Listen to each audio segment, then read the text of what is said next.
Hey everybody, Tim Parrish here for the Huntington Church of Christ, and welcome to Wednesday in the Word.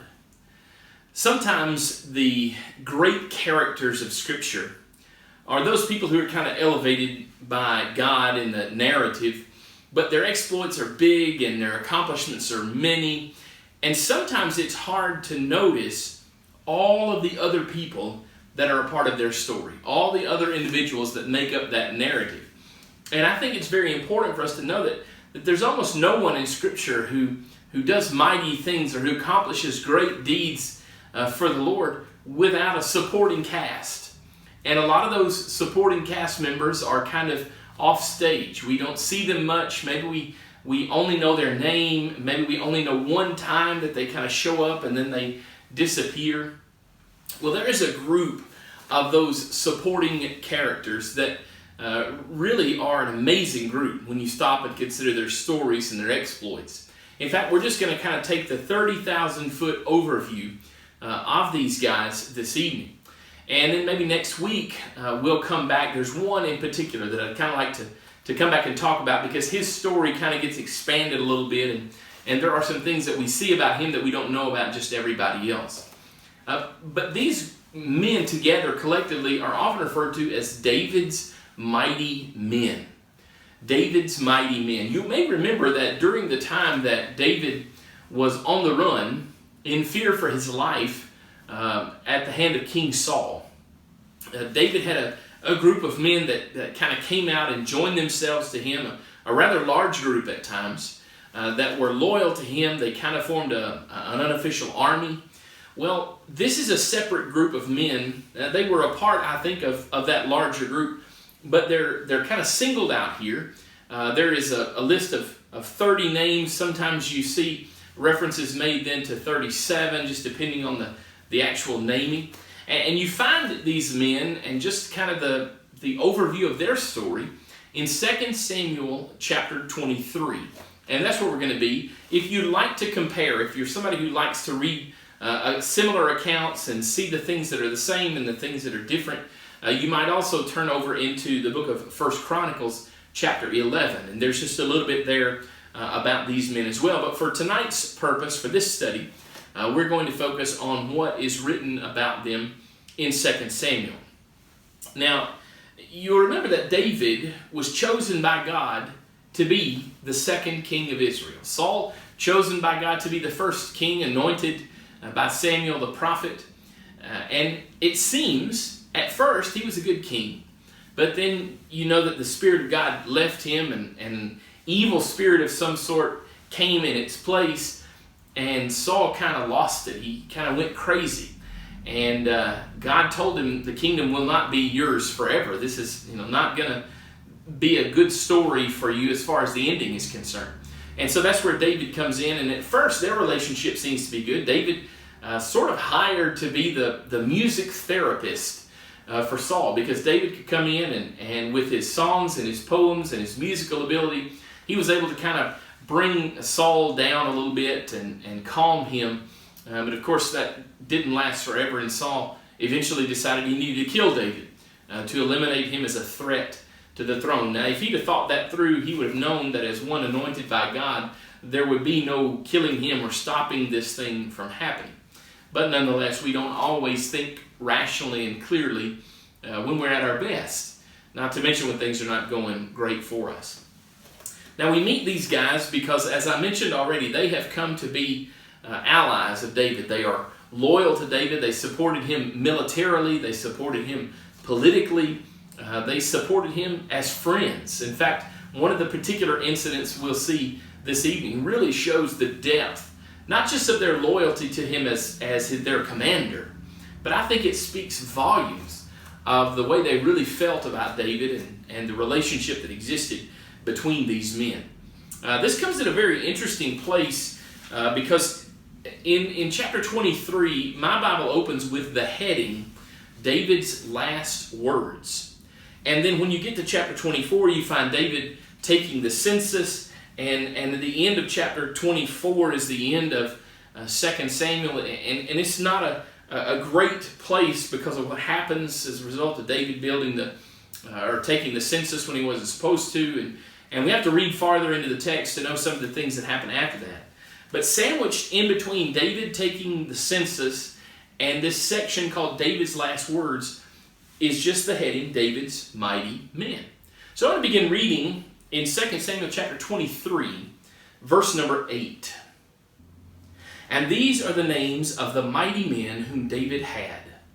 Joseph-Basshebeth, a Tachamonite. He was chief of the three. He wielded his spear against 800, whom he killed at one time. And next to him among the three mighty men was Eleazar, the son of Dodo, the son of Ahoai. He was with David when they defied the Philistines who were gathered there for battle, and the men of Israel withdrew. He rose and struck down the Philistines until his hand was weary, and his hand clung to his sword. And the Lord brought about a great victory that day, and the men returned after him only to strip the slain. And next to him was Shammah, the son of Agi the Hararite. The Philistines gathered together at Lehi, where there was a plot of ground full of lentils, and the men fled from the Philistines. But he took his stand in the midst of that plot, and he defended it, and he struck down the Philistines, and the Lord worked a great victory.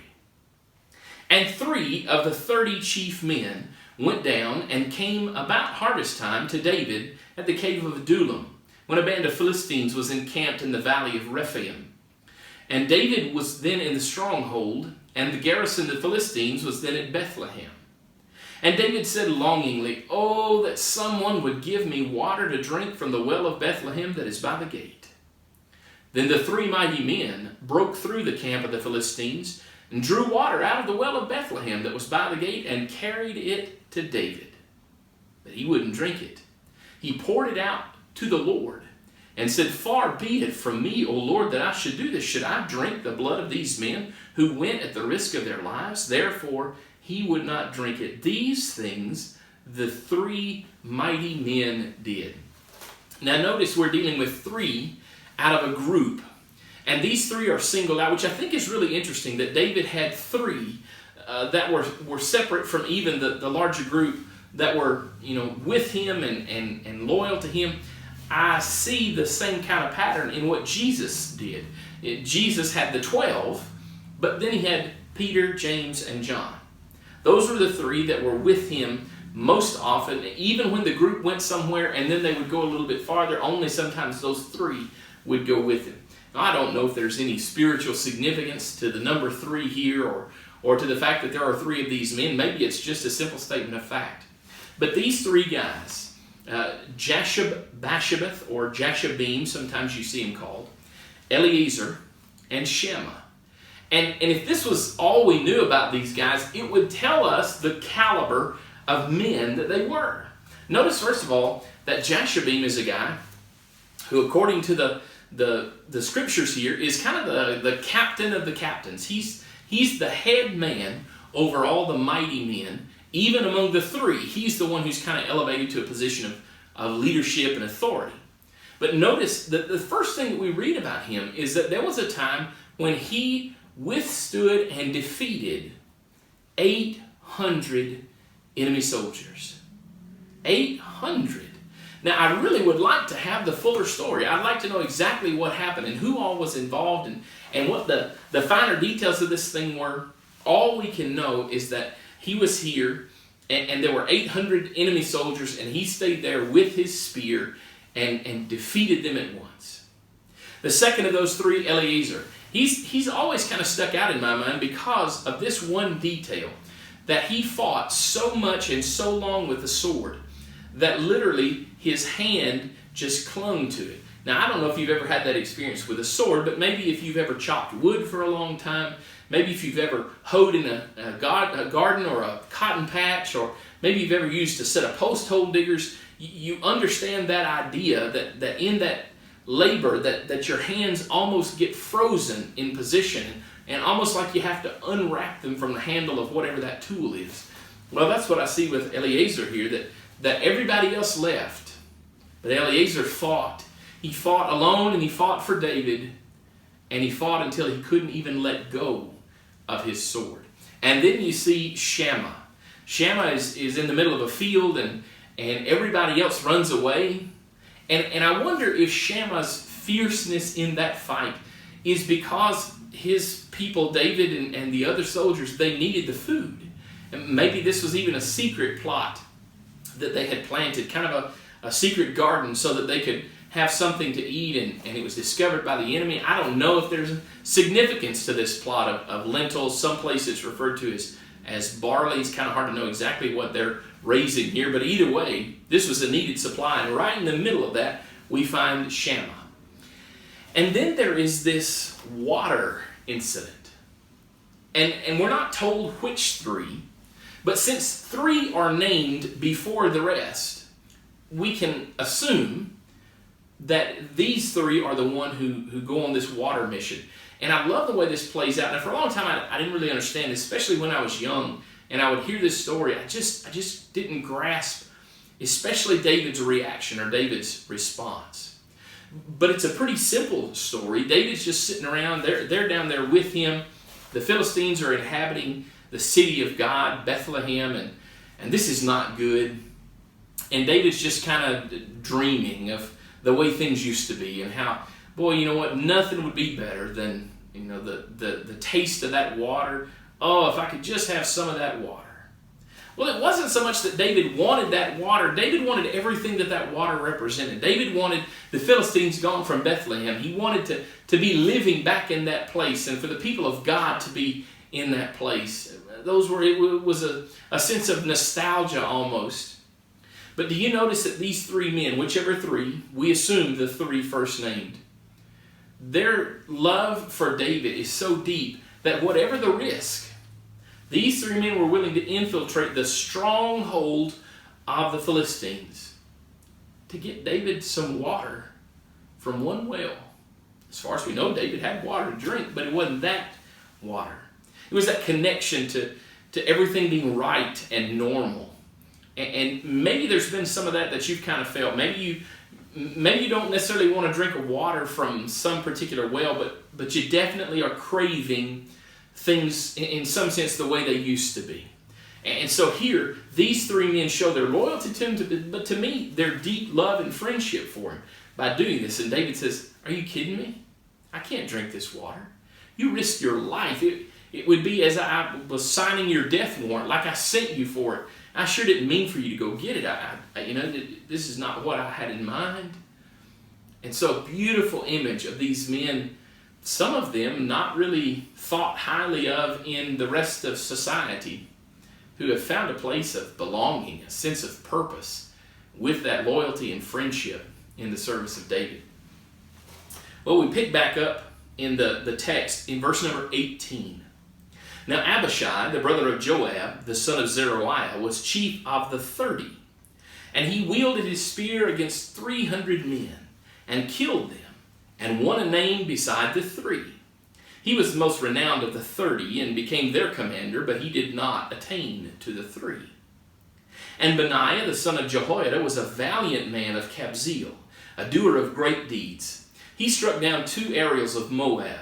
He also went down and struck down a lion in a pit on a day when the snow had fallen. And he struck down an Egyptian, a handsome man. The Egyptian had a spear in his hand, but Benaiah went down to him with a staff and snatched the spear out of the Egyptian's hand and killed him with his own spear. These things did Benaiah, the son of Jehoiada, and he won a name beside the 3 mighty men. He was renowned among the 30, but he did not attain to the 3.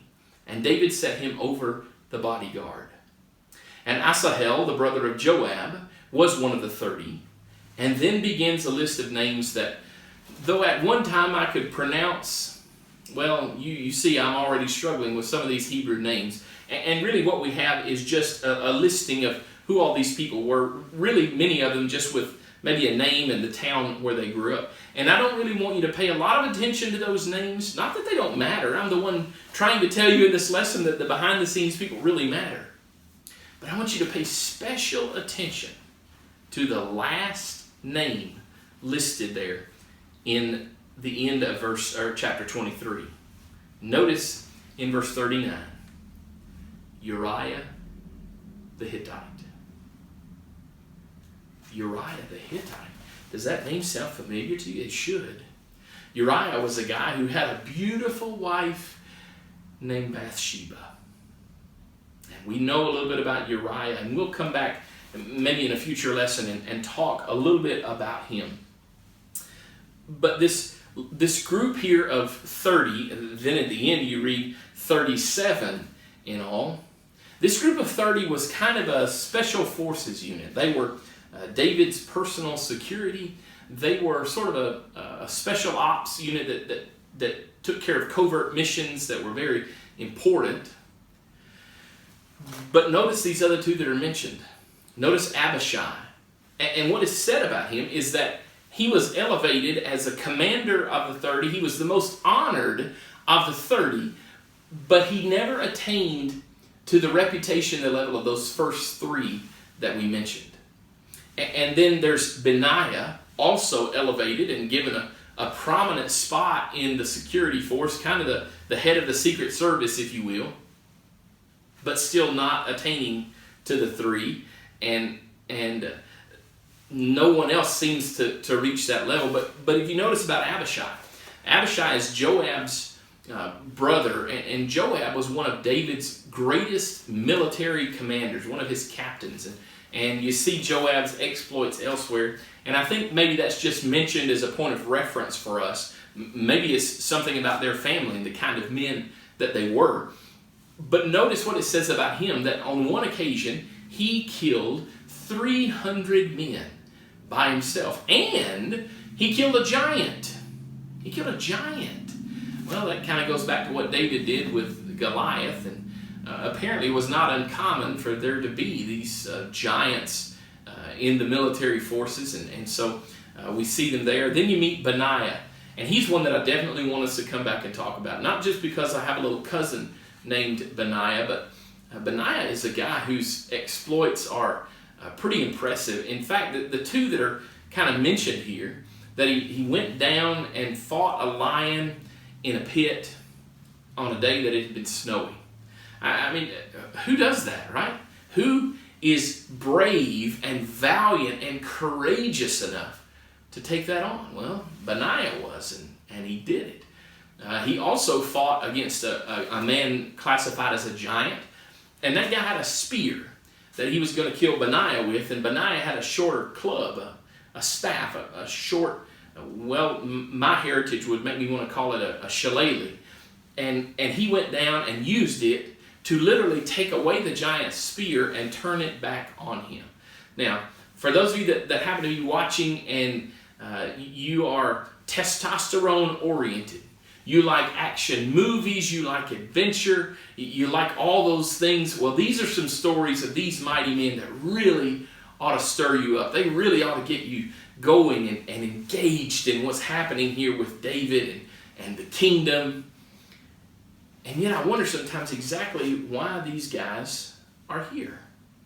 There are about 17 more mentioned in the Chronicles account. I mentioned that to you earlier, 1 Chronicles chapter 11. There's 17 other men whose names are not listed here.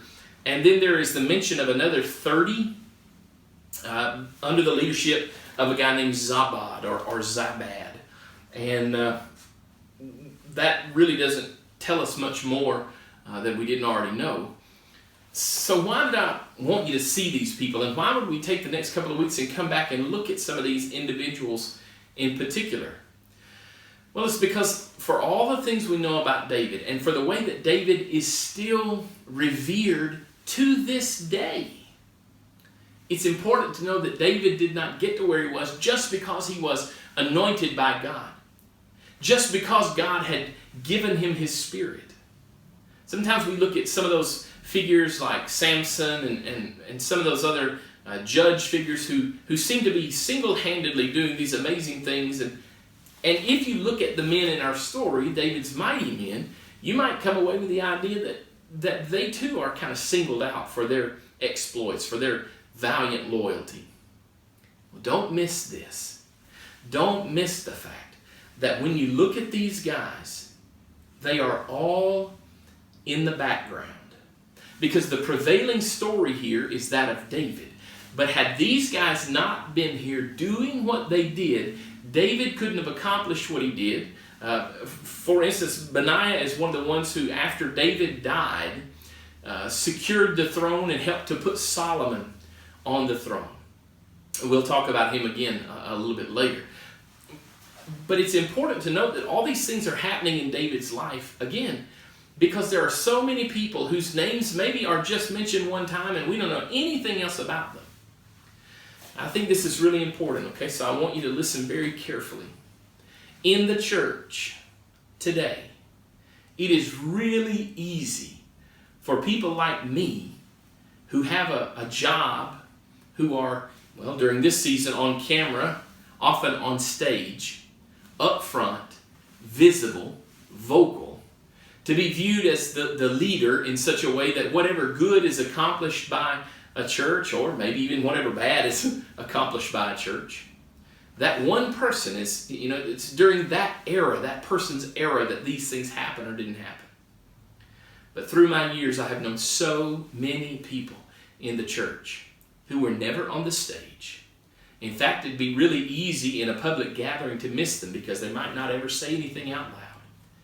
And yet the commitment that they had to the Lord, the commitment that they had to the church, to the Bible, to evangelism, to missions, to the mission of the local church. Oh, there's just no way. There's no way that I could have done anything that I've done in my almost 30 years of preaching if it hadn't been for all those people who have surrounded me and supported me and helped me, and most of their names the average person would never recognize. Not in that setting. Oh, they might have been important somewhere else, or they might have had a name for being something in their secular career, and it might not ever be known that they were such a vital part of what was happening in the church. But I love stories like this because they remind me that the church here where I preach is full of mighty men and women. Men and women whose names might not ever make it to the top of the marquee. Men and women who might not ever stand on the stage where I stand, who might not be making these kinds of teaching videos or having the opportunity to be recognized in public as the representative figure of that church. But these people, some of you watching right now, are so very important. And the church wouldn't be the church without you. And so I'm very thankful that these stories are here in Scripture.